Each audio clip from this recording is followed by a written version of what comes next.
پھر میں سوسائٹی کے دفتر بھی گیا. وہ خیر میں پچھلے سب کچھ ڈیٹیل بتا چکا ہوں اپنے لاسٹ پوڈ کاسٹ میں.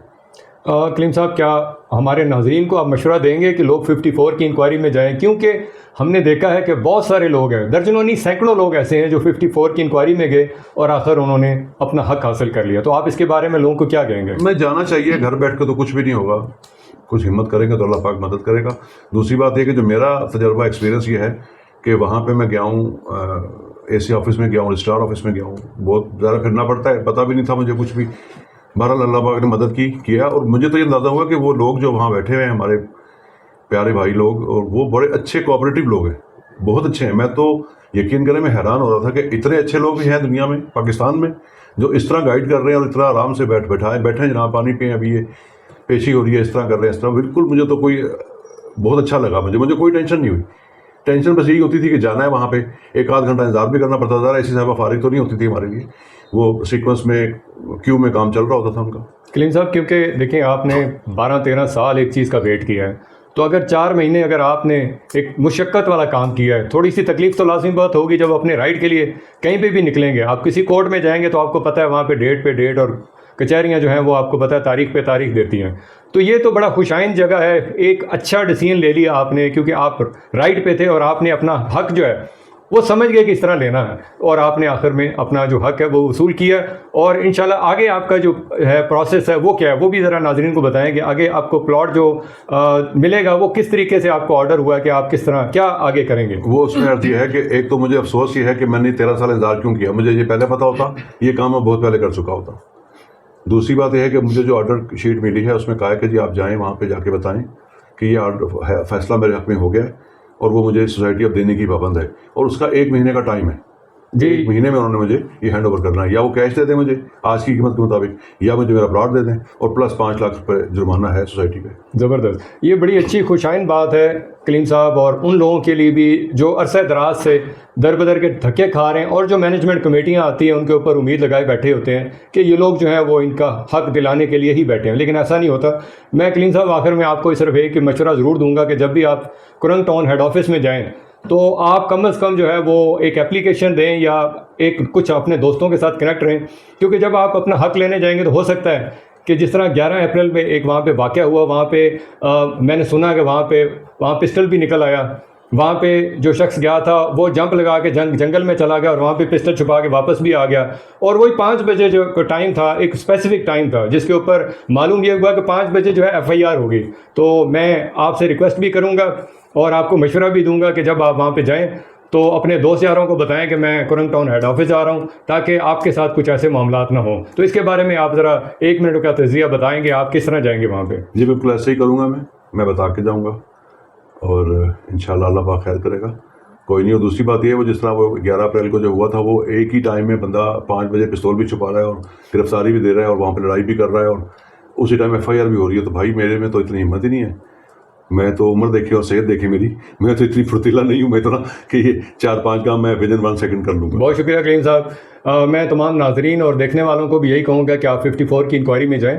سب سے پہلے آپ اپنے جتنے پلاٹس ہیں, آپ کا ایک ہے پلاٹ ہے یا 10 پلاٹ ہیں, آپ ان کی NDC کریں تاکہ معلوم ہو کہ جو موجودہ مینجمنٹ کمیٹی ہے, کیونکہ آج ان کا یا کل ان کا آخری دن تھا کہ وہ اپنا ٹائم جو ہے وہ پورا کر چکے ہیں. جو انہوں نے ڈیلیور کرنا تھا وہ کر دیا, جو لوگوں کو لالی پاپ دینا تھا وہ دے دیا. 21 اگست 2022 کو الیکشن ہو گیا تھا, تو 22 اگست 2022 کو انہوں نے اپنا چارج لے لیا تھا. جو لیٹیگیشن تھے, معاملات تھے, وہ سب کو معلوم ہے, لیکن کوآپریٹو ادارے کے اندر ایک بات جو ہے وہ پتھر کی پر لکیر ہے کہ جس دن آپ کا الیکشن ہوتا ہے, جو نوٹیفیکیشن ہوتا ہے, آپ 3 سال تک آپ بے شک کسی بھی لیٹیگیشن میں ہوں, 3 سال بعد آٹومیٹکلی یہ سسٹم جو ہے وہ ختم ہو جاتا ہے. اس لیے مینجمنٹ کمیٹی جو لوگوں کو بار بار نئے لالی پاپ دیتی ہے, بیوقوف بنانے کی کوشش کرتی ہے, وہ پاسبل نہیں ہے. تمام چیزیں جو ہیں وہ حقائق سامنے رکھے جائیں, تو ان کا ٹائم جو ہے وہ پورا ہو چکا ہے. تو کریم صاحب آپ جب پہلی فرصت میں جائیں تو آپ جا کے اپنے حق کے لیے وہاں پہ اپلیکیشن جو آپ کے پاس پڑی ہے وہ آرڈر شیٹ وہاں دیں, تاکہ آپ کا جو حق ہے, جو عرصہ دراز سے آپ در بدر کی ٹھوکریں بھی کھا رہے ہیں, اسی امید پہ تھے کہ یہ مینجمنٹ کمیٹی جو موجودہ لوگ بیٹھے ہوئے ہیں یہ آپ کا حق دیں گے, لیکن انہوں نے بھی وہی سلسلہ جاری رکھا جو پچھلے لوگوں نے جاری رکھا. اسی کے ساتھ اپنے ہوسٹ عرفان مجید کو اجازت دیں. نیکسٹ ویڈیو میں ہم کوشش کریں گے کہ جو اور لوگ ہیں 54 کی انکوائری میں, ان کو بھی آپ کے سامنے لائیں, تاکہ لوگوں کو معلوم ہو سکے کہ 54 کی جو انکوائری ہے, جو رجسٹرار کے پاس ایک کیس کی صورت میں وہاں دائر ہوتی ہے، جو اس کا رزلٹ آتا ہے وہ متاثرین کو معلوم ہو تاکہ وہ اپنے حق کے لیے کھڑا ہونا سیکھ سکیں۔ اسی کے ساتھ اپنے ہوسٹ کو اجازت دیجیے گا۔ اللہ تعالی ہم سب پہ اپنا کرم کریں، ہمیں بھی اپنی دعا میں یاد رکھیے گا۔ السلام علیکم ورحمۃ اللہ۔